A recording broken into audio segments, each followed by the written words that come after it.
Alrighty, what's up everybody? Peter fucking Joseph here on this late Friday night, March the 1st, 2024. Or if you're watching from another place, it is now March the 2nd, 2024. Thank you all for watching right here on the official Peter fucking Joseph YouTube wrestling channel, youtube.com/Peter Joseph.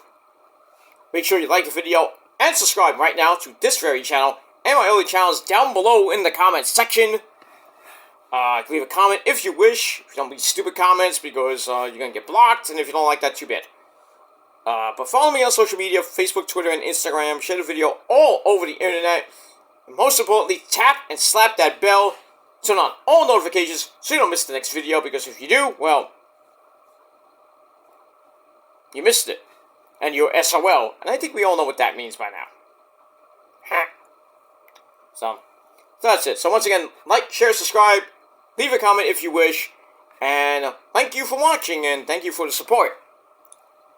And if you're new here, welcome to the party, pal. We hope you enjoy the rides. We hope you enjoyed the ride. Excuse me.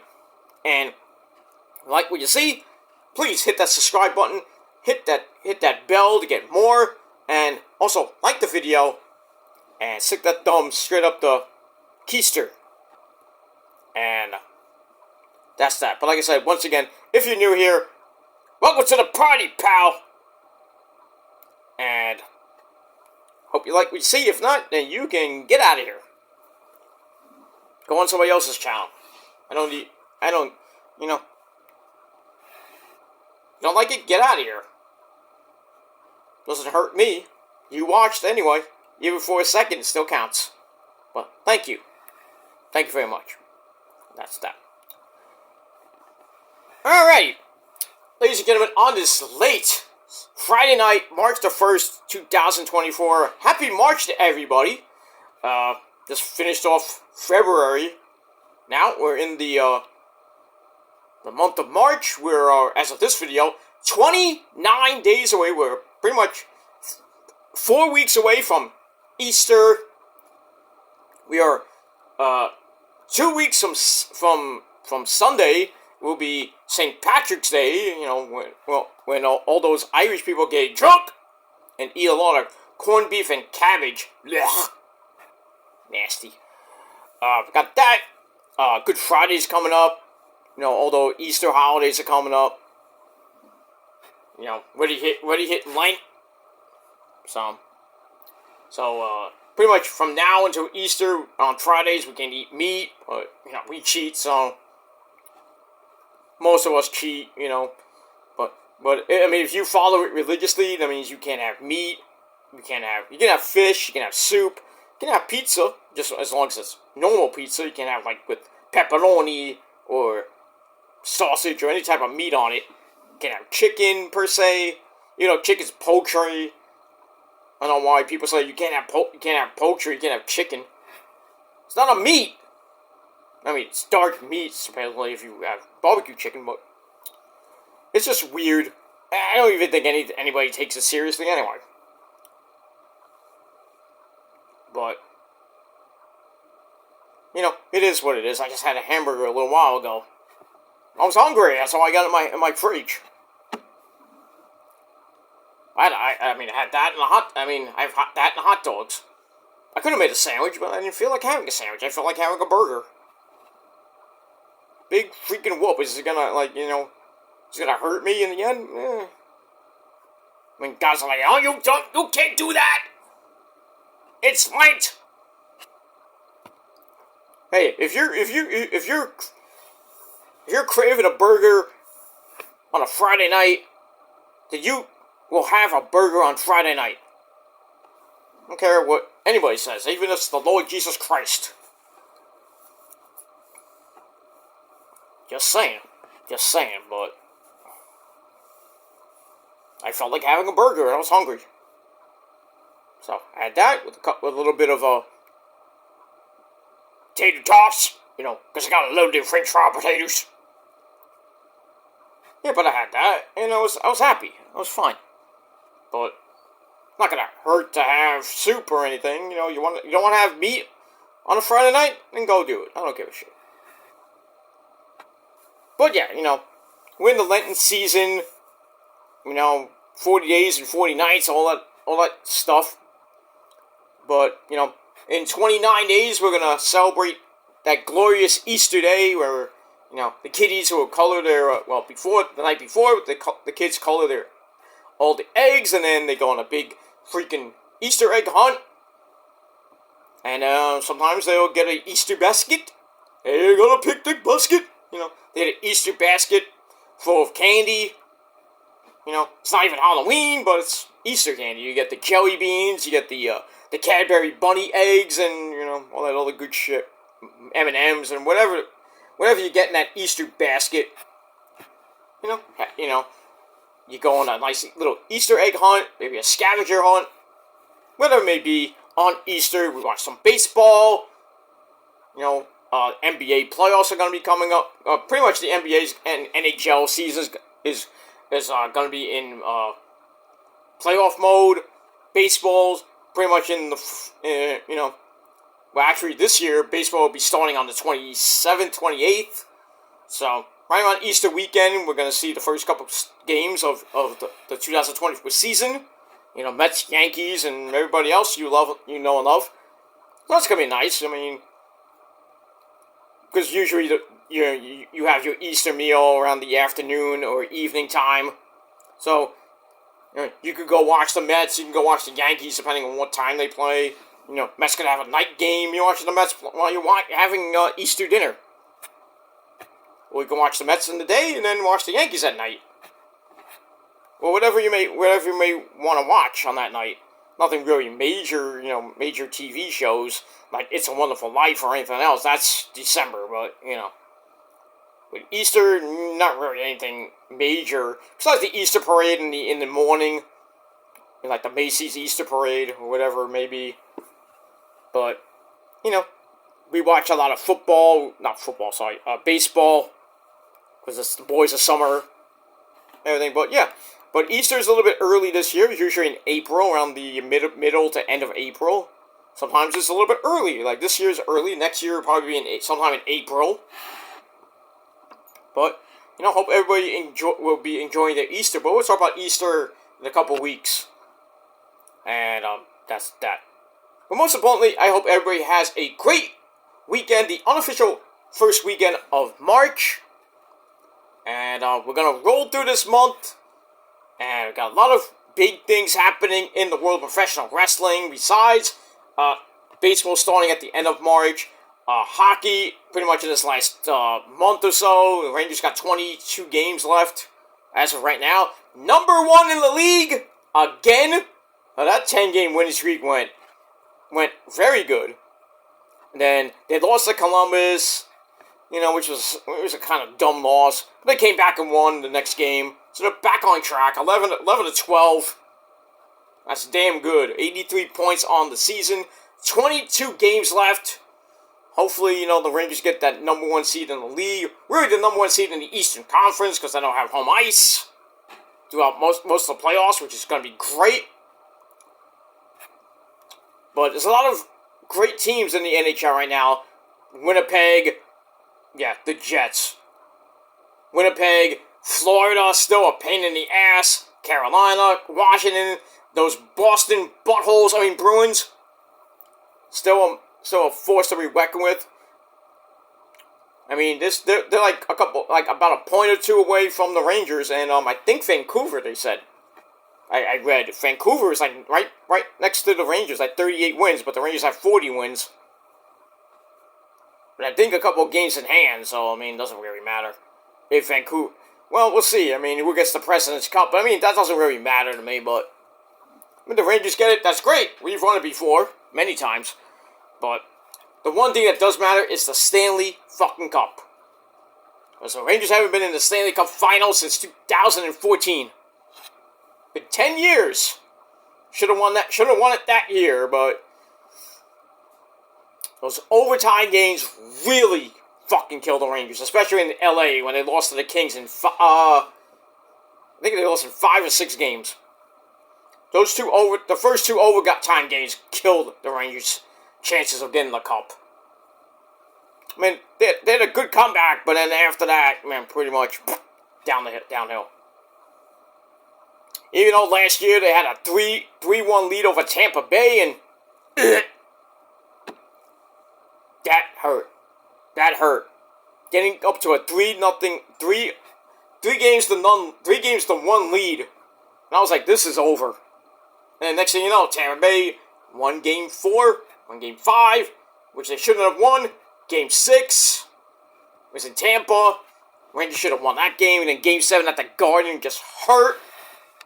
It was Game 6 at the Garden, Game 7, I don't know what it was. That hurt. Rangers lost in 7, could have went to the Stanley Cup and really did damage. You know, but Tampa Bay lost to Colorado, and rest is history. But the Rangers are doing some good shit this year. I just hope that they've had a couple of big-time winning streaks, like they just had a 10-game winning streak.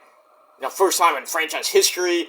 The last streak they had, I think, was like 8 or 9 games. They picked up a lot of points. And hopefully they can go on another hot streak for the next 22 games of the season. And at least get the first top 4 seeds in the playoffs. And, do some damage. And hopefully, gets at least to the Eastern Conference Finals, and maybe, just maybe, Rangers get to the Stanley Cup. I mean, but anything can happen in the NHL. Hell, last year we saw the Bruins win the President's Trophy, had the most points in the league, like 100 and some odd points, 110, 114 points, something like that.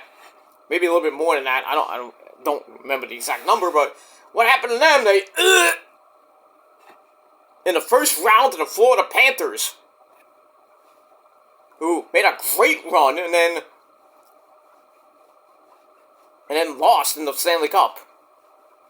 No, it wasn't Tampa Bay who won last year. It was who won it last year? Was it Florida? Was it Florida?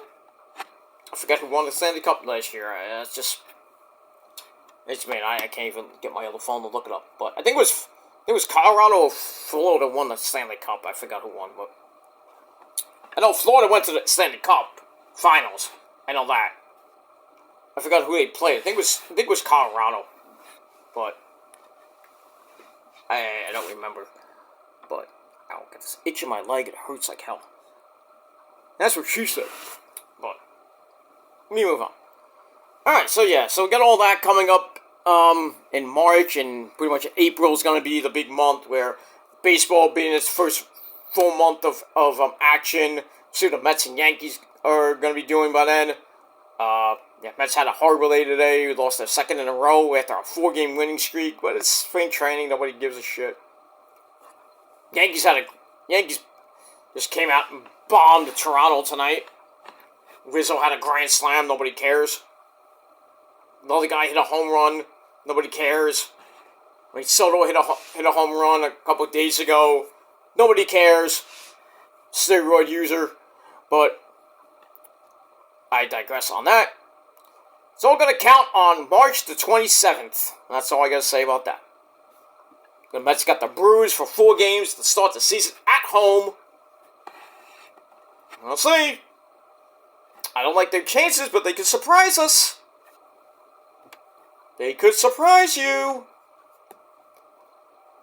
But I'll be shocked if they get 85 wins this year. I'm picking them to go 80 to 82 wins. But if they get 85, and maybe one of those wildcard spots, I don't think they're gonna beat I don't think they're gonna beat LA. The Dodgers are automatically going to the World Series unless they choke like last year. They had a super team last year. They have an even super team. They have the ultimate team this year. I mean, they don't win the World Series this year. They just wasted $1 billion on everybody they got. Ohtani, Yamamoto, and all the people they got. Or they re-signed, or they got a free agency or a trade. I mean, freaking the Dodgers look like a super team. Like a mega super team. I mean, in the American League, you got basically Houston and the Texas Rangers. Yes, the Yankees got Soto, but I mean, that's it. That's it.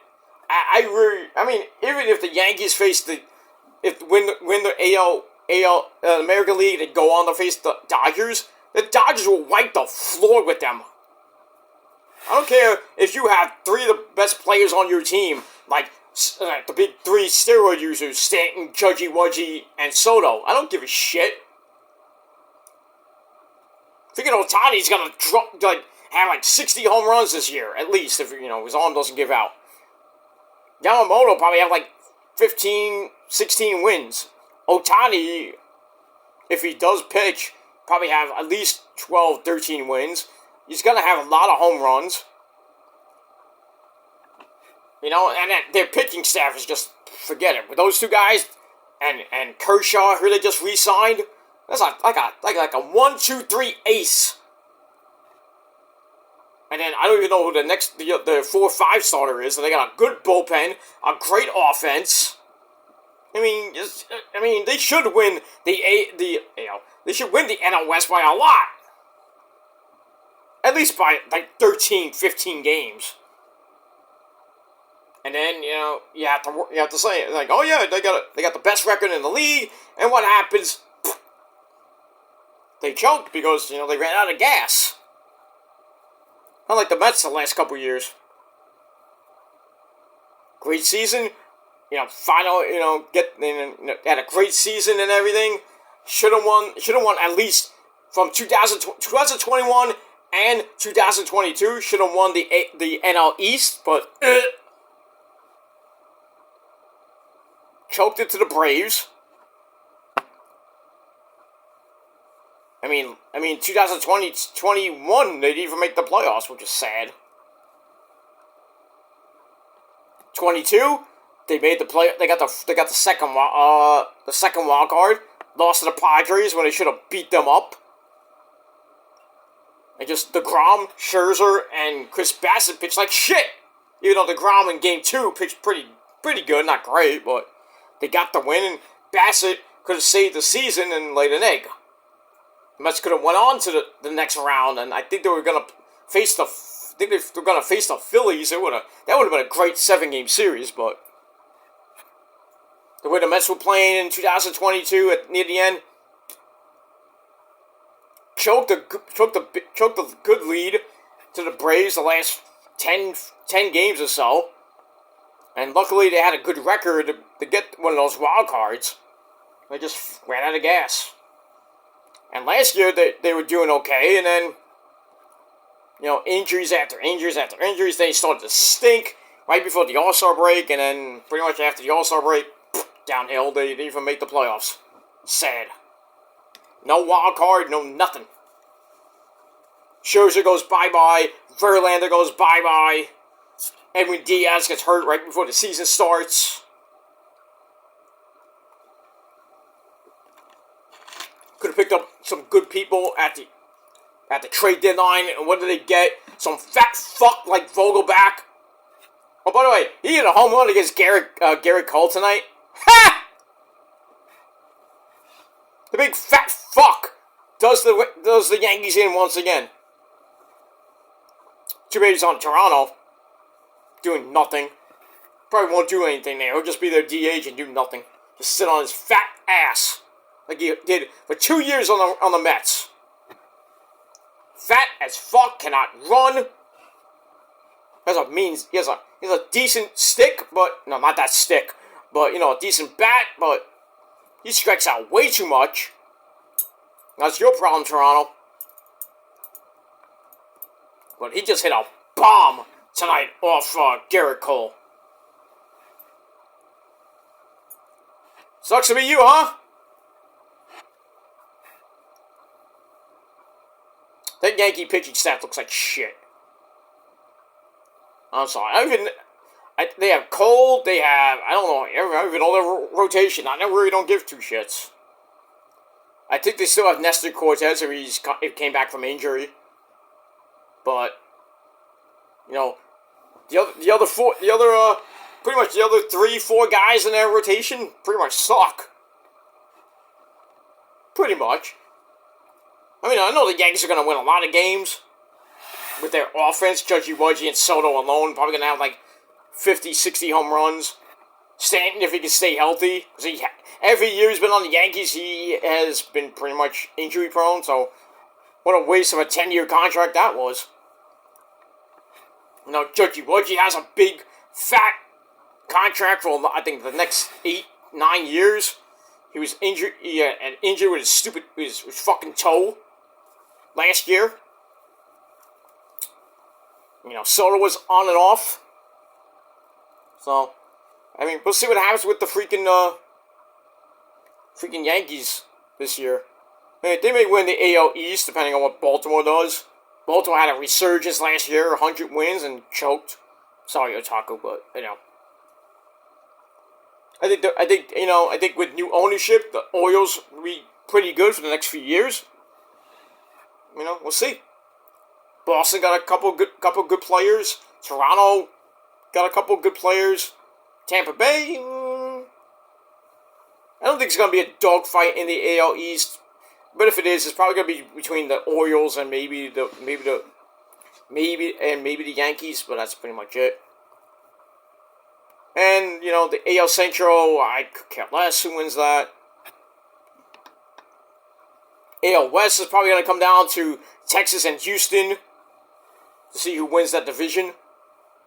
The NL East, I think it's going to come down to the Phillies and the Braves. The Mets probably be a 3rd or 4th place team. Now, Florida is, you know, on the comeback trail.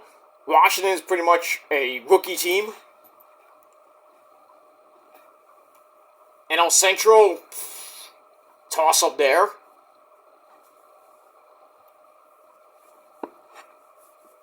And pretty much, I think the NL West is pretty much given to the Dodgers. They won it on the first day of the season. Because you know Ohtani's probably going to be the starter for the first game, and then Yamamoto, and then Kershaw will be pitching Game 3. So I could probably see the Dodgers at least by the first 2 weeks of the season. You probably get off to like a 9-0, 10-0 record.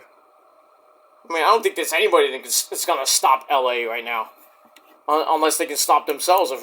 If Ohtani goes down for the year, that sucks. Yamamoto gets hurt; he's done for a few months to the rest of the season. That's going to hurt. I don't even think Kershaw by himself can save that team, even with the great offense they have. They lose any one of those two main pitchers, goodbye. I mean, we'll see what happens with that. Anyway, enough about sports and life and all that shit. You know, we'll talk about that later. But anyway, really quickly, I want to get to this particular video. Then I'm going to do my SmackDown and Rampage review. Tomorrow, I will do Ring of Honor and TNA before I go out for my Saturday plans. And then late tomorrow night, your Collision review. And then on Sunday afternoon, somewhere around I'd say between 2 and 5 p.m., I'll do my TSL number 24, my Revolution predictions, and then Sunday night, your Revolution review after the pay-per-view goes off the air right here on the channel. So, stay tuned. We got a lot of videos coming your way. Please hit that bell so you don't miss anything. And then next week, we're pretty much on the road to WrestleMania for the next couple weeks. And WrestleMania week is going to be insane. As we start April, we got Raw, we got NXT, we got Dynamite, Ring of Honor and TNA, we got SmackDown and Rampage, you got the Hall of Fame, which I'm not covering, Supercard of Honor, Stand and Deliver predictions, I got WrestleMania Night 1 and 2 predictions, reviews for Stand and Deliver, Supercard of Honor, and WrestleMania Night 1 and 2, which I'm doing together. Not the same night. I gotta do Collision. I don't even know there's gonna be a Collision on WrestleMania weekend. We'll have to see. But a lot of videos coming that first week of April. And I'm gonna try to get everything in as much as I can. It might be a day late, might be 2 days late, 3 days late, but at least you're gonna get them anyway. And then pretty much as we hit April the 8th, which is the Raw after Mania, pretty much going back at the cruise control up until maybe around August when we have SummerSlam, Bash in Berlin, All Out, All In 3, All Out. After that, we got Forbidden Door coming in June, Double Nothing on Memorial Day weekend, along with NXT Battleground. Money in the Bank in June, in Toronto. Payback in France in May, in the start of May. July, I believe we got Night of Champions, probably in Saudi Arabia. We got a lot of stuff. Even with TNA. SummerSlam, sorry. Slammiversary is coming up. So, lot of shows, a lot of stuff. And don't forget the G1 coming up. I'm not covering the G1, but I'll mention it in some of my videos coming up in the summertime, but most of the summer I won't be around, so that's going to be sometime in July.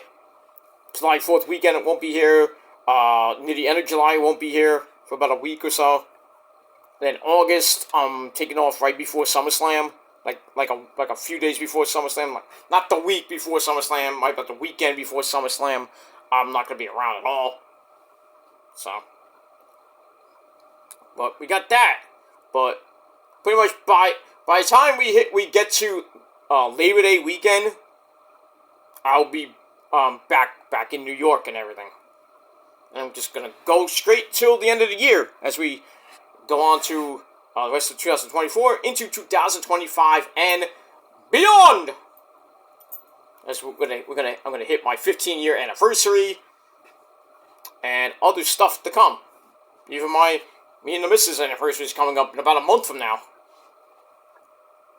Goddamn 16 goddamn years. But I love her. I always will, no matter what. And that's it. So, lots of stuff to come, so please hit that bell so you don't miss anything. Because I'm not going to tell you where to find it. You should know that by now. Unless you're new here, then you just go back a video. Or just go to my channels and check out the latest video. Whatever the latest video is, just check it out. And you can watch my past videos too.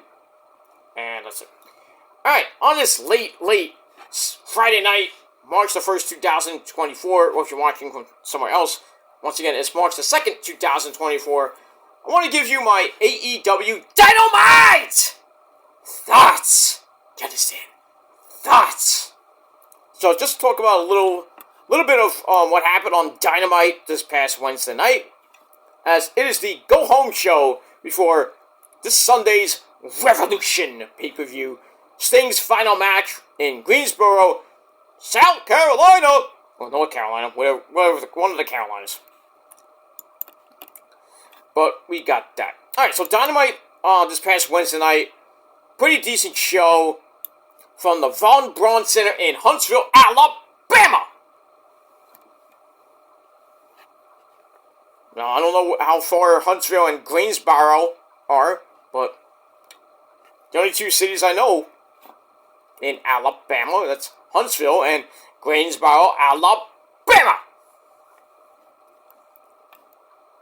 And that's pretty much it. Yep. Okay. Alright, so we have Excalibur, the man behind the mask, Excalibur, Tony Baloney Schiavone, and biggest Met fan I know, Taz.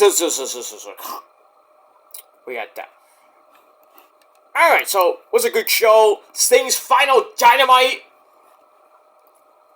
of his career, because he's going to be pretty much going bye-bye on Sunday in the main event, because it is going to be the main event, with Sting and Darby defending the tag team belts against the Corporate Bucks, Nicholas and Matthew, in a Tornado tag team match. You know there's going to be blood in that match. Probably, I don't think the Bucks are going to be busted wide open, but I do see Darby and maybe Sting busted wide open during that match. Maybe Ric Flair would be at ringside, most likely. I know he'll be there. Will you? Well, if you're going there to the event, God bless you, you're lucky. But for some of us, The fucking cheap bastards. We're gonna watch it on pay-per-view or free screen. That's pretty much it. Alright, let's get into it. Let's not waste any more time.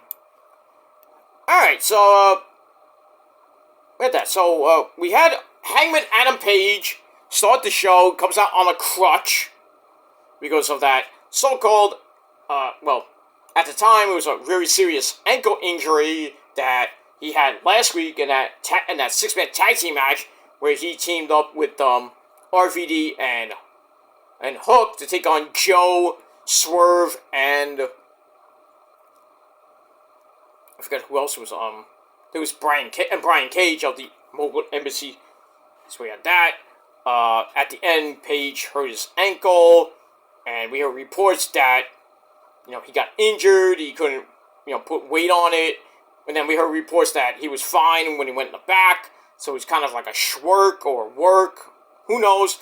They were thinking that, he had some other thing come up where he couldn't make the pay-per-view. I think we all knew better. But anyway, he comes out on a crutch, gets in a ring, and says that, he said the title match of Revolution should be a singles match, but it's going to be the wrong two people, meaning Swerve and Joe. And he's like, well, since I'm injured, I am not going to be able to make the match at Revolution. Some fans, got all pissy. So Swerve comes out with Prince Nana. Says the two of them have been at war in the last 6 months. They've done a lot of evil things to each other. I mean, Full Gear, anyone? Swerve targeted, him and his family because of what Page has done in AEW, but he didn't want all this to happen. And talks about the injury, and Swerve's like, you can't escape fate, which is why I'm going to Revolution and win the belt. Joe comes out, makes fun of that idea, talking about destiny, calls Page Hopalong, which I thought was funny. And he's like, I don't care who it is, or it's, it was one guy or two guys, I'm going to beat you up and leave you laying. Because I'm Samoa Joe, I'm going to whip your ass.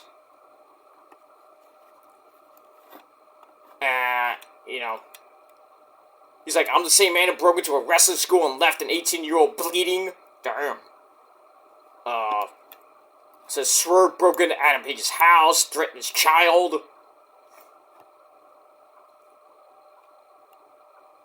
Actually, no, wait, oh, yeah, so Joe says, I'm gonna kick your ass and all this shit. And then Swerve's like, I'm a career changer, I'm a career maker, and a career changer. Says, I'm the man who broke into a house, threatened a child, and after I get done with you, Joe, it might be time for you to go back to the commentary booth wearing a poncho again. Oh, nice WrestleMania 37 reference. Ouch. And then he's like, whose house? Swerve's house. Whose house? Swerve's house. And then Adam Page takes the crutch, boom, bashes freaking Swerve, lays him out cold. I mean, he was out. Looked like he was dead. And Page is like, I'm fine. So, triple threat match is still on for this Sunday. And, my cat going crazy again. What else is new? What are you doing, Wrestling Cat? Being weird. Probably come around. Wrestling Cat. Suzu.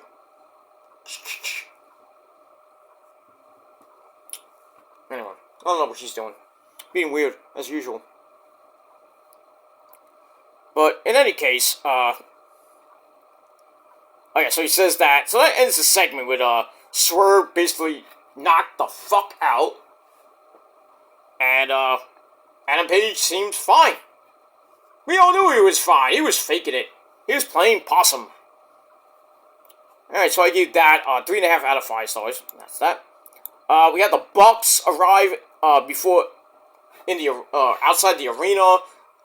They take the cameraman and they're looking for Sting the entire night.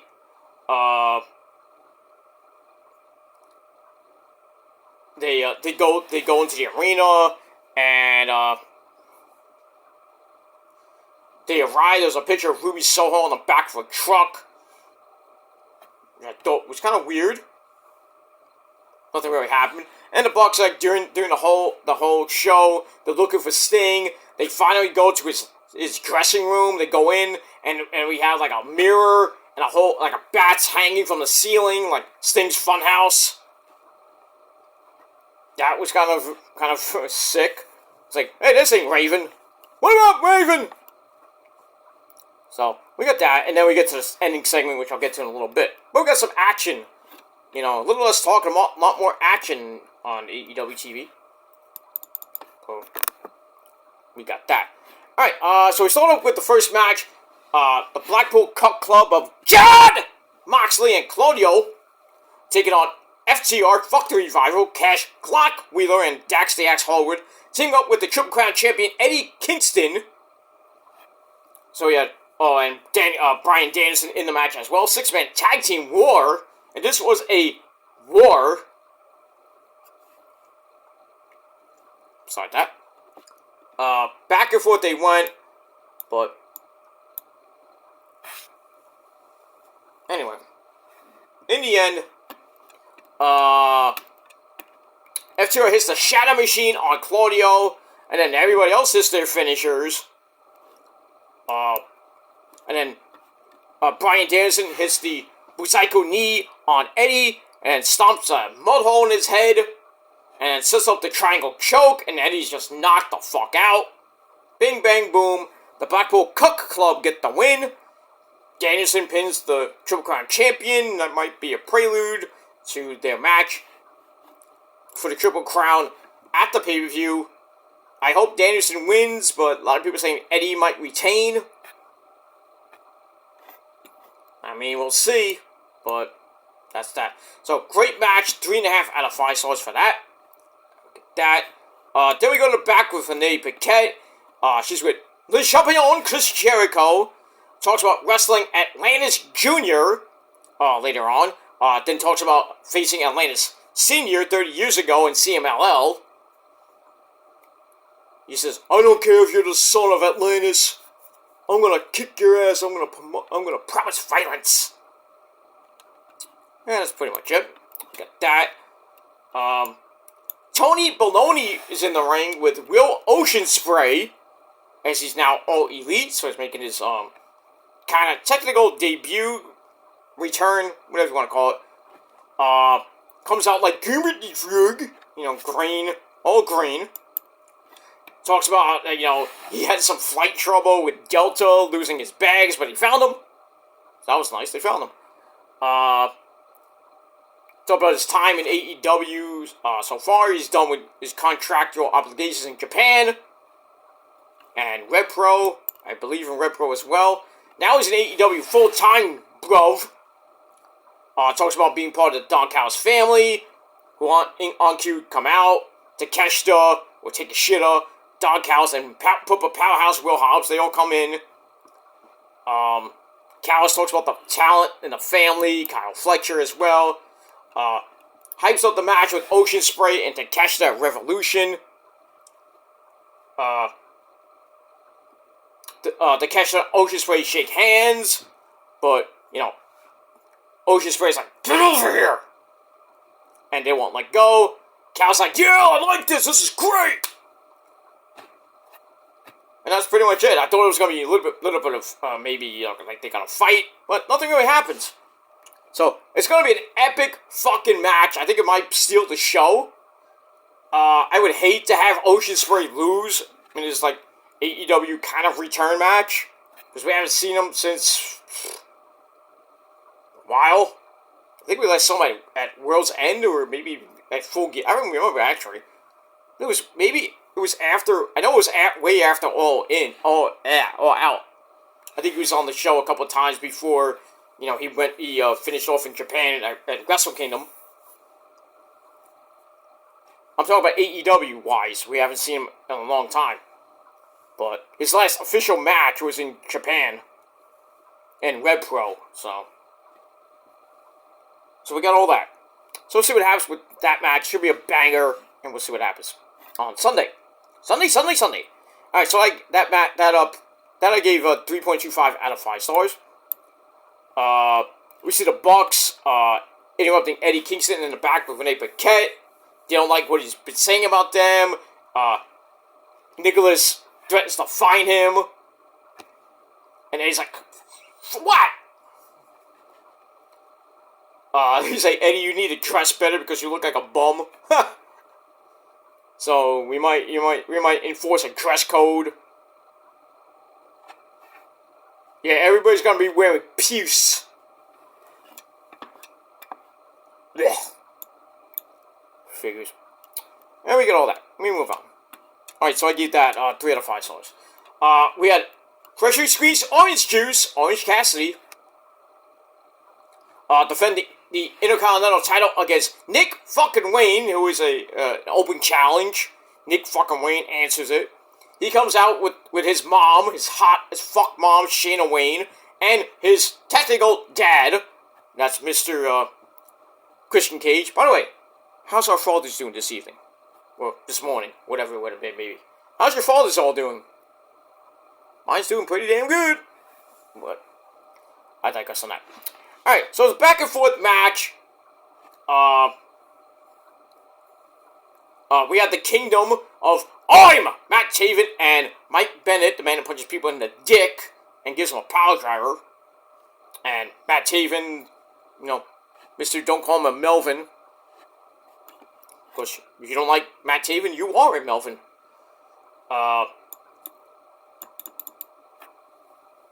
We get all that.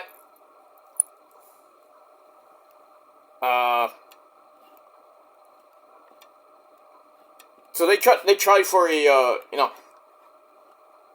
they tried for, to beat up, Orange Cassidy, but he stopped them. Eventually, Rocky Romero and Trent Beretta come out. They take care of Matt Taven and Mike Bennett. Daniel Garcia, the Dancing Fool, comes down, distracts Nick Wayne, and then Orange Cassidy comes in with the Orange Punch, knocks Nick Wayne the fuck out, and he gets the win to retain the belt in about 11 minutes. So it's kind of wild and crazy. We still gave it 3 out of 5 stars. And then after that, more chaos happens as Roddy runs in, beats the fuck out of Orange Cassidy and him and the Kingdom. They hold up the Intercontinental title. And that's pretty much it. I think Roddy's winning that belt on Sunday. And the Kingdom are gonna, the Undisputed Kingdom are gonna start winning some belts. Even more gold. We got the Ring of Honor Tag Team belts, and they're gonna have the Intercontinental title. Wardlow is probably gonna be Joe in a couple months, which in turn will give Adam Cole the belt by proxy. And eventually Wardlow will probably turn on them. MJF will probably come back, if he does ever come back. Yeah, we haven't seen him since World's End, so it's been pretty much 2 months. Because he has, that labrum injury. Maybe having him on a timeline. Oh, when he's coming back. He might come back Sunday, who knows? Who knows? I still really, realistically think he's coming back at Double or Nothing. I don't think he's going to be out for much longer. So we haven't really heard from Max. I mean, besides he's been banging Alicia Artu for about a year, because they just celebrated their 1-year anniversary. Who knew Max and Alicia Artu would be together for a year? I didn't even think that relationship would even last a year. Because they hate each other. So, sometimes you can hate each other and still fuck. I hate you! I love you, let's fuck. Yeah, let's fuck for a year, why not? We hate each other. Stranger things have happened, I mean, even if it's a, friend with benefits type of thing, I don't like you like that, I'll just fuck you, and then next thing you know, yeah, let's just be together. We just, I can't see myself without you, you're just my friend for life. You're my F-buddy for life!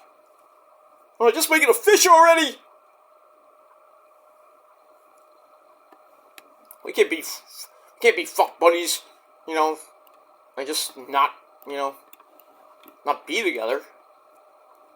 Well, what's the point of being fuck buddies then? You can have, an actual relationship on the side, but then you have a side bitch or a side dude. I'm like, Then you're banging them, you're thinking about the side bitch. Or the side guy. Whatever it may be. I know you want to explore and everything, but you pick somebody. Can't have two. What is it? It's not Utah.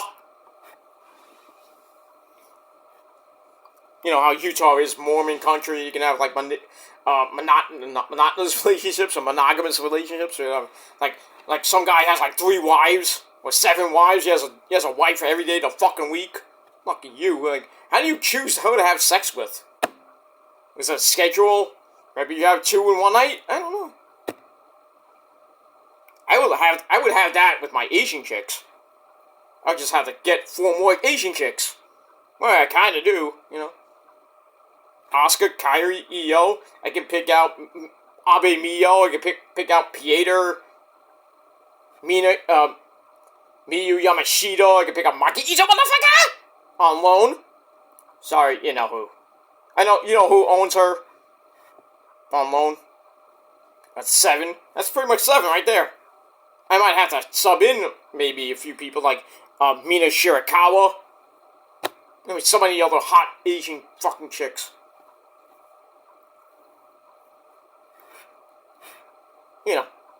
If I was single and I had like 7 wives, that's right there. All my Asian wives, 7 days a week, 365, twice on Sunday. I wouldn't get enough, and we even have to get out of bed. Probably couldn't get out of bed after all the sex I'm gonna have with them. Oh, my back. Yeah, that's it. Alright, move on with that. Blah, blah, blah, blah, blah, blah. Alright, then we have the Bang Bang Scissor Gang. Scissor me, mommy ass. Alright, so we had the acclaimed Max Caster, Anthony Bowens, and Daddy Ass, along with the Bullet Club Gold, the Switchblade, Jay White, and the the Ass Boys. They're trying to come up with a new wacky lineup for, I think, Collision, and we find out it's going to be the Acclaimed and one of the Ass Boys. So I'm like, who cares? This is dumb. It just makes Jay White look like a clown. It's sad. I hope eventually the people saying on Twitter that we're gonna get a unification match. Why? Why would you unify the trio's belts? That means Ring of Honor doesn't have a 6-man tag team belt? No unification. Just leave it alone. That's it. Alright, then we get to the women. Chris Statlander and Sky Blue.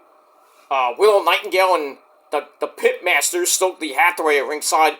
The lovely Julia Hart, the TBS champion, also at ringside. It wasn't a great match per se. Statlander was beating the fuck out of Sky Blue for most of the match.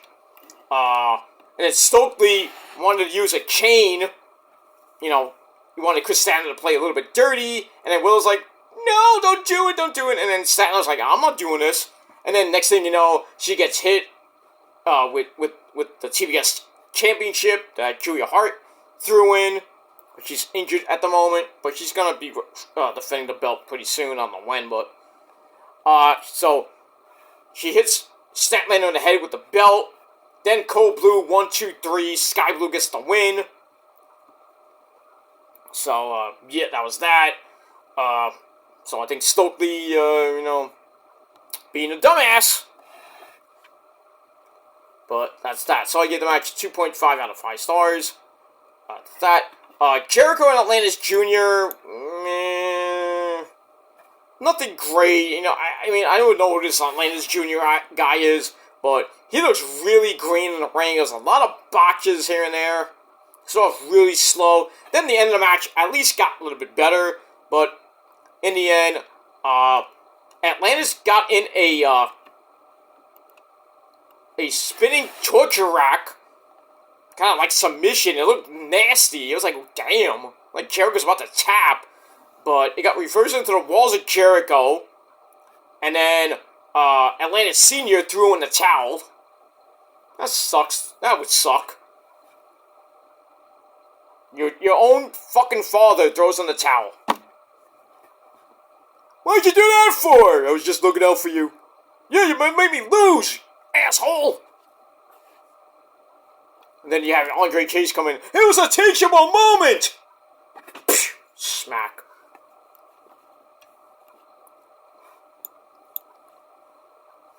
But anyway, Jericho gets the win, and I didn't give a fuck.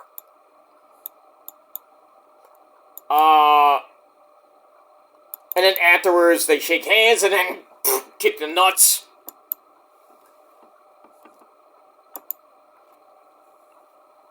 What else is there? The whole CMLL AEW feud continues on. With that, as we saw tonight on Rampage.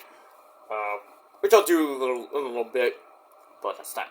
Alright, then we get to the end segment. It's supposed to be Sting's his final Dynamite. We're gonna hear from the Stinger. Probably his last promo on TV until Sunday, you know. So the Bucks come out. They're still looking for Sting, and they go around the ringside area.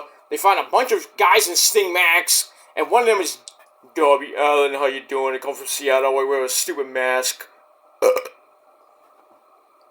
And then 2-on-1 beatdown, and obviously freaking Darby gets the crap beat out of him because the corporate Bucks had white bats, beat the fuck out of him. And then the Nature Boy, woo! Ric Flair comes out with a big smile on his face, and we all thought it was going to be a 3-on-1 beatdown because Flair was going to beat up Darby Allin, but Flair goes, boink! Poke in the eye, starts beating up the Bucks. Eventually, Darby helped him out, but then Flair gets hit in his nut sack, basically his prune sack, basically, because, you know, his balls are old. But he's still Space Mountain to some people. But. So, then we get a basic, like, a 2-on-2 beatdown. Flair is down, grabbing what's left of his fucking nuts. Darby's getting the shit beat out of him. And then the music of the man called Sting. It's Stink! So it plays, and the Bucks are like looking around, and then they go right up the ramp because they think Sting's coming up the ramp. But then the camera goes whoop, 360 camera shot. So you know, like, oh yeah, Sting's gonna be coming either down from the rafters or he's gonna be coming up from the ring or something like that. And what happens? He comes down from the ring, WCW style. And Martha Hart, by the way, actually approved that whole thing with Sting coming down from the rafters. Yeah, because if it happened in WWF, you know that won't happen. You know that if Sting was in WWF doing that, Martha Hart would be like, nope. That ain't gonna work. Because you killed my husband. Vince McMahon, you stupid fuck. Vince Russo, another fuck, bro. You killed him. You should be in fucking jail, both of you. Well, at least one of them's gonna be going to jail, that's Vince. McMahon, not Vince Russo. Vince Russo can pretty much fuck himself for all I care, bro. But I digress. Anyway, so Sting repels from the ceiling one final time. I wish he would do that at Revolution, but there's gonna be a special entrance for him. They got a big freaking video package from his days in New Japan, because I can't get the WCW stuff, obviously, because of Vince, you know, and Triple H, because they own WCW. So, they're gonna get a lot of, the Blade Runner type stuff, some of his old school days. I don't think they can get the TNA stuff. I'll be shocked, but they're gonna get a lot of old stuff, but not WCW stuff, obviously. Not even WWE stuff. So that's gonna be nice. Sting's gonna have a special entrance. Darby said something. They're gonna do something weird. They get something great and everything. Sting says he's finding a new style that he's gonna try out. I don't know what that's gonna be. 63-year-old Sting doing a new style. Alright. But what I would love to see is Sting go get out of that Crow crap. You know, the black and white, paint. We all know Crow Sting. I would one more time dress up as freaking Surfer Sting. Come out and even come out to, the WCW theme song, which I know you probably get copyrighted for, but I don't even know what theme song he would use. Would use his TNA theme? So I don't think they can use his. Well, I think what they could do is they could definitely use his WCW theme, not the Surfer Sting one. The Man Called Sting. I can't use that, obviously. I bet you nothing. He's coming out to Seek and Destroy. He's coming out to Metallica, and if not, I don't know what song he's coming out to, but he should come out to. Sorry about that. He should come out to freaking Metallica. He has to. But he comes out to Metallica, Seek and Destroy, right? But he doesn't come out with the black and white Crow gimmick. He comes out as Surfer Sting. That would be hilarious and fun. It'd be great. But, we'll have to see what happens on Sunday night. The final match, which probably won't be until like 11 o'clock at night. Because, Revolution's got like 3-4 hours. I think it's supposed to start at 7. I know the 0 hour starts at 6:30. So I think the pay-per-view starts at 7 on Sunday. I could be wrong, maybe 8. I think it's at 7. If the pre-show's at 6:30, which is usually about a half hour anyway. So I think it's going to go 7 to 11 to maybe 7 to 12, knowing Tony Khan. He goes like 6 hours. On the pay-per-view, he only has a handful of matches right now. And then he just puts together Ring of Honor matches in between.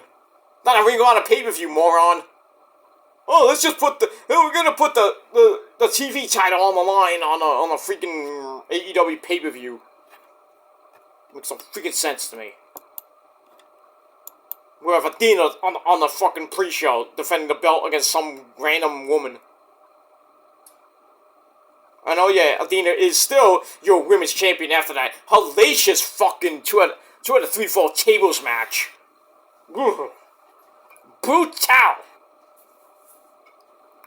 And then we got the women's TV title tournament in the quarterfinals right now. We got some interesting shit there. From a woman that I didn't even think was going to be in the semifinals. That's Queen Aminata. What? She's in the semis?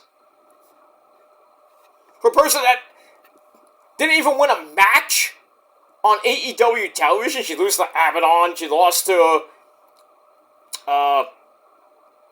Anna Jay. She loses to, all these people on basically Rampage and Collision. And now she goes to Ring of Honor, enters this tournament. She's already in the semifinals? She beat Taya Valkyrie yesterday? I'm like, what? I thought Taya was going to at least get to the finals. Obviously not. So, God forbid she wins the TV title. Good for her, but I think it has to, now it's going to Billy Starks on pretty much by proxy right now. That's Billy Starks' title to win. And then I'd like to see her unify it with the world title, but who knows who's going to even beat Athena at this point. She's going on almost 2 years as champ. That women's division, got a lot of great women there, but who the fuck is going to beat Athena if it's not, it should have been Billy Starks, but now, who is it going to be? I hate it to be, it's not going to be Sasha Banks or Mercedes Moné. Mercedes is going to win the Stardom title from Julia, which Julia is facing Stephanie Vasquez or some Stephanie. I think her name is Stephanie Vasquez at her next show. Pretty much because her contract is basically up right now. It's up, and she said that she wants to lose the belt to Mercedes. Now, is that going to be a tease? Maybe she comes to AEW. I mean, because NXT is pretty much, and WWE has had her on their radar. So, I don't know what's happening with Julia at this point. Any promotion would love to have her, even Impact. And even Ring of Honor, too. Maybe Julia's going to be the one to beat Athena.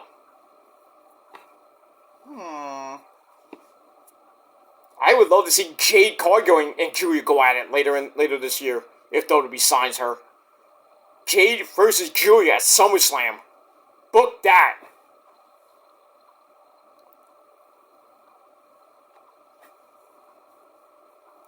And Jade Cargill, don't you dare give my third wife Io Sky the finger. And I mean this finger. I mean, come for your belt. And Io's like, I like cats. No, she didn't say it. Don't you look at me like that. Going for sushi later. Don't do that. No. I'm the champ. Little tease, Io and Jade Cargill, that's going to be a mismatch. I'd love to see it, but Jade would squash Io like a fucking cockroach. And I'm saying that nicely, as an Io fan, Io, Mark, per se. Well, I mean, I gotta be real, man, even if Io doesn't want to suck my dick later, but, sorry, baby. It's Jade. You're supposed to love me all long time. I love you a long time. I suck your dick all time. Why you telling Jade you gotta win my bet? What you doing? And then she starts talking Japanese, like, choppy your pee-pee. No! Don't do choppy my pee-pee. No, it's good for you. But I digress on that. Anyway, alright, so Sting comes down from the rafters, beats the crap out of the Bucks with the bat. Darby adds a coffin drop on the both of them. Scorpion death drop on the floor. That was it. Sting gets in the ring. And, kind of looked weird at one point. It was like looking at Flair. It was like, kind of like a weird face on I don't know what's going on there, but but great to see Sting come down from the rafters one last time. 63-year-old Sting coming down from the rafters. He's had that nice WCW TNA-ish type feel. Great shit. I'm gonna miss the Stinger after Sunday. We're gonna miss Sting. Have all the great years in WCW/the NWA, even the UWF, in the times he was with the Blade Runners, with the Ultimate Warrior, all the great years in TNA that he had. Not much in, WWE killed his career, basically, in my opinion. We could have saw Undertaker Sting at WrestleMania 31 or 32. Fucked that up. Pretty much when Sting fought Seth Rollins, Sting's back gave out and broke. Not really Seth Rollins' fault per se, but I think Sting should have took the move a little bit better. Because pretty much after that, he didn't fight for a couple of years, and then he finally comes back. A couple years later, at Winter Is Coming, I think the first or second one. And then that cinematic match, him and Darby against Brian Cage and Ricky Starks, I believe it was, where basically I think it was Darby and Brian Cage fell from the ceiling and everything.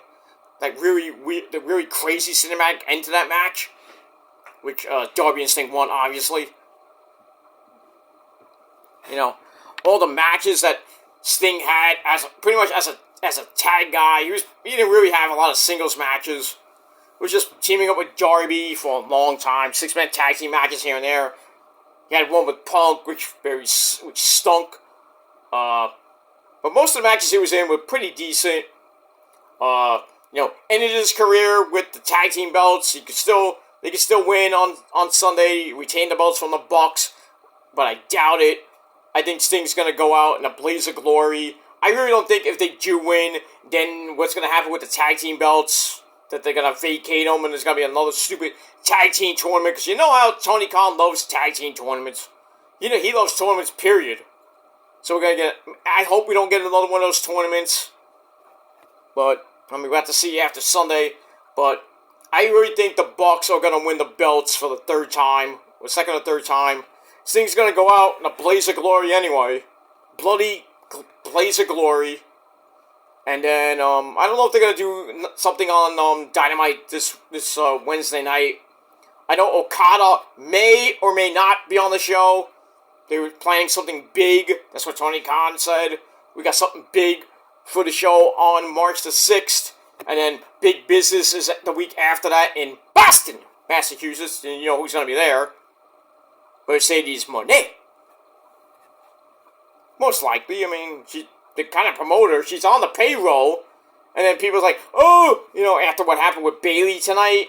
And Dakota Kai and the Black Lotus Triad. Everybody's like, oh, Bayley got beat up 4-1. And then now at WrestleMania, Sasha Banks is coming back at Mania. Pfft. I'll believe it when I see it. But I really believe she's on the AEW payroll. So it wouldn't make sense for her to even appear at WrestleMania since something happens between now and April the 5th or April the 6th or the 7th. There's no way Sasha's coming back. Sasha's going to debut at Big Business March the 13th. And, Bayley's going to find some new friends. She's going to find 3 other friends. And who's that going to be? Most likely Naomi. And then, I don't know the 2 other people. You got me! Well, maybe one might be Jade. Because of that segment with EO and them during the night. So you could have Bayley, Naomi, Jade Cargill, maybe Bianca. That's kind of a dumb, really weird foursome, but it's going up against the Black Lotus Tribe. But still, I don't know why they still call them Damage Control. If they call them Damage Control 2.0. Eventually Dakota Kai go goodbye. We don't need you. Should just be called the Black Lotus Triad, like they were in Japan. Just saying.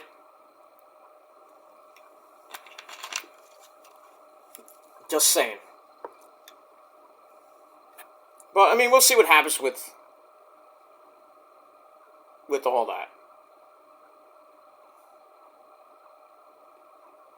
And that's it. Alright, so that ends a pretty decent edition of, pretty much a great edition of Dynamite. I gave it a solid 7 out of 10 stars, and that's pretty much it. Let me know what you guys think down below in the comments section, and we'll move on from there. Alright, I'm gonna get this video up in a little bit. I'm gonna do my SmackDown and Rampage review real quick before I go to actually going to bed now. After you see this video, I'm pretty much in bed, so whenever they go up, I'm gonna be in bed, so I won't be getting up till sometime in the late morning. Probably when this video goes up, I won't be even getting up yet. I don't get up to on the weekends. I don't get up to between 11 and 1. So, because I don't work on the weekend usually, but sometimes I do, sometimes I don't. But this weekend, no, not really. But it's pretty soon I'm going to be working a couple weekends because I got a couple gigs coming up, so. But then in the summertime, that's when the fun starts, so. I'm going to be doing a couple gigs here and there in the summertime. Might put some music-related videos on the channel for a couple concerts I might go to. not the big concerts, obviously. Some indie concerts around my neck of the woods. Maybe in May, maybe in July. I don't know. Depends when it is. I'm going to put a lot more music-related content on my Metal God channel. Talk about New Year's Day's new album just came out, just dropped basically yesterday. Half Black Heart, amazing album. Their new single Feel This just came out. The lyric video, it's on my community page. Check it out. Number 3 on the iTunes chart. Get it to number 1. Getting there. It's getting there. Hopefully we can get to number 1 on the hard rock chart with Billboard, but we'll see. They're going to be on tour this spring and summer, especially go see them. In this moment, it's going to be doing the same thing. They're doing Sonic, what's it called? Sonic Wave? Sonic something. Sonic the Hedgehog? No. I think it's the Sonic Festival, I forget, I can't even think of the name of it. But they're doing the festival tours this year. They're going to be at Rockville, they're going to be at, Louder Than Life, I believe, as well. So yeah, in this moment to be around, they're doing a tour with, a headlining tour with Motionless in White again, like they did earlier last year. Even though it was with Ice Nine Kills and New Year's Day. But, yeah, so in this moment, and Motionless is doing another tour, the God Mode tour, which is going to be great. So, not coming around my neck of the woods. I mean, it is kind of coming to New Jersey, but it's too far away from me. Way too far away. Montclair is like a couple hours away. I'm not going there. Even on the train, I have to get off at a different place. I don't even know where I don't know where to get off, even if I went to Montclair. See, if they're at the PNC, I know how to get there. If they're at the Storyline Ballroom, know how to get there and back. Just gonna be a pain in the ass, but so I have to get there mega early. There's a night show. I get there like at 3 o'clock in the afternoon. I just stay online. Like I'll be like the first couple people online and just wait. Unless I have VIP, but pretty much I stay till the end, and in this moment usually is the headliner, so they're gonna go off about 11 o'clock, and then there might be little meet and greets at the end, but not in this moment. Obviously, maybe like the begin, maybe the opening bands here and there. Like when I saw them the last time I went to Starland, I saw them. They were there's a couple of opening bands that played before them. Can't think of the name of them.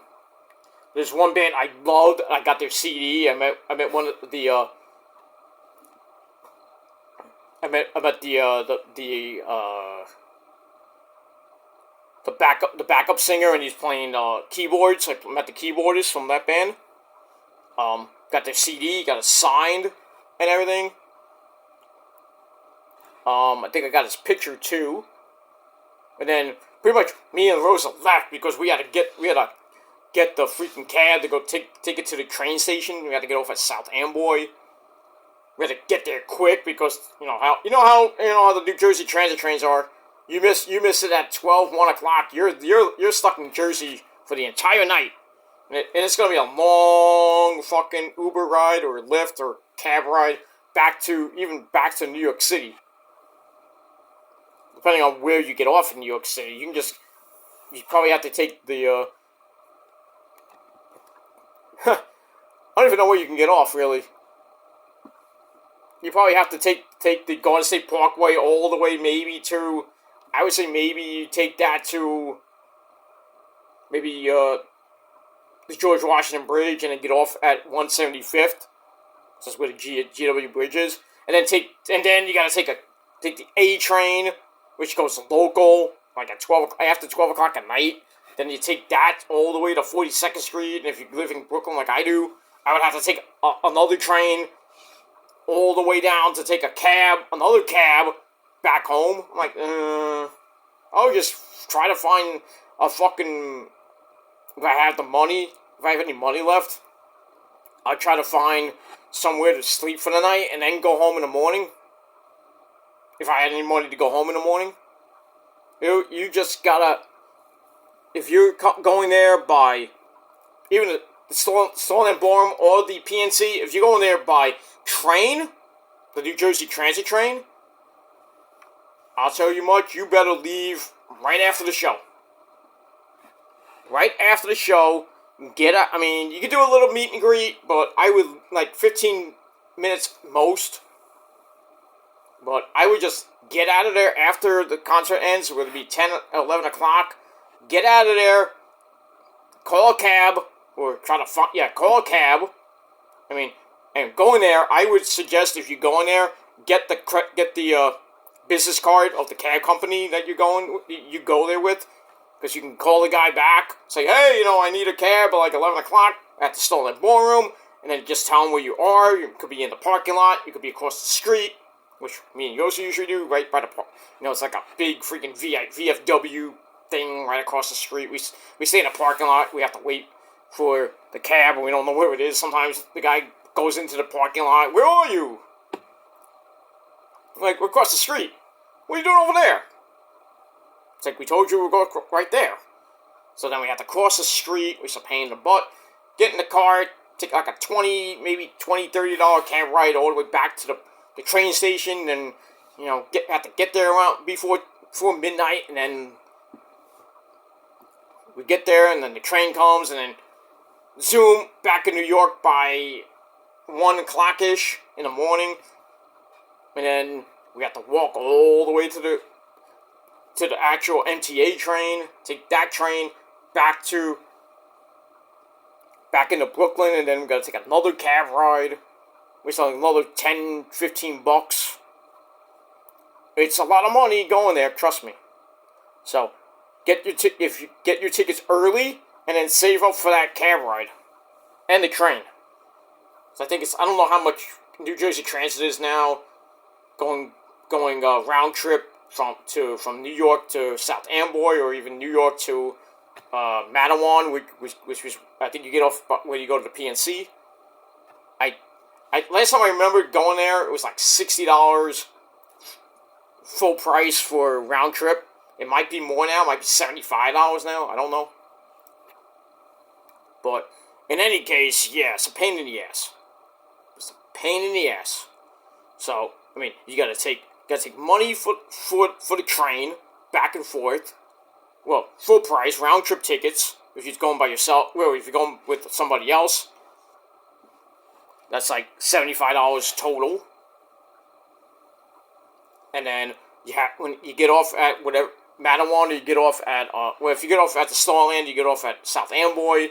Then you gotta take a $20 cab ride plus tips, like $35 at most. So right there is like $100 and change. Plus, if you go there, you have maybe well, Stolen Ballroom, I don't think it has any food. I think they have a lot of drinks, so you're probably gonna spend at most, I'd say another $30 for drinks and maybe merchandise. So that bumps up to about, let's say about $150.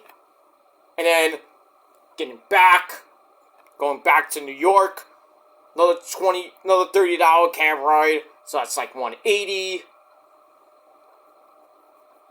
And then you get to New York, and if you live in Brooklyn like I do, you gotta take another cab ride for another $15. It's almost $200 going to the Stolen Ballroom. So on top of the tickets you get, which could be like say $100 tickets, and then you get the VIP. It's another $200, at least another $50 to $100, maybe more. So all in all, you go to a concert like with In This Moment and Motionless in White at the Stolen Ballroom. All together, tickets and train tickets and VIP and whatever cab rides, you're spending about $300 to $400. That's crazy. If you have a car, you don't have to worry about it. Just, you have to get gas. That's the only thing you have to worry about. And really, getting out of the parking lot there is not that bad. Not that hard. Just getting on the road and finding where you gotta go. You get GPS where you gotta go. To get back on the highway, to get back to New York or back to Jersey, wherever you may be living. It's crazy. Not that hard, but it's, PNC parking lot. Late at night, trust me, it's bad. It's crazy, but you can get out of it if you leave in a certain amount of time. Even if you're taking a train, you better get out of that fucking PNC parking the arena. You get out of the whole freaking arena, and then you have to go all the way down the parking lot to the buses that basically take you to the train, and you get there. You have to wait till the bus fills up, and then they go. It takes about 10, maybe 15 minutes to get to the train station. You might miss a train. I doubt it, but usually if you get out about 11 o'clock, then you're back. You're there by 11:30 ish. Because I think the train comes at around 12, so you're good. But if you get out there late, you may get the 1 o'clock train, the last train out, but you missed it. If you miss it, you are stuck in Jersey. And if you don't have any money, you're fucked. You are pretty much fucked. So bring extra money just in case. But if you have a car, you don't have to worry about it. Unless your car breaks down, then you worry about it. But I digress. Alright, I gotta get out of here, guys. Thanks for watching. 7 out of 10 stars for Dynamite. And that's pretty much it. Alright, I'm gonna record my SmackDown Rampage review, and I'll probably be in bed by the time you watch that video. So, I'm out of here. Thanks for watching, guys. Until next time. Peace.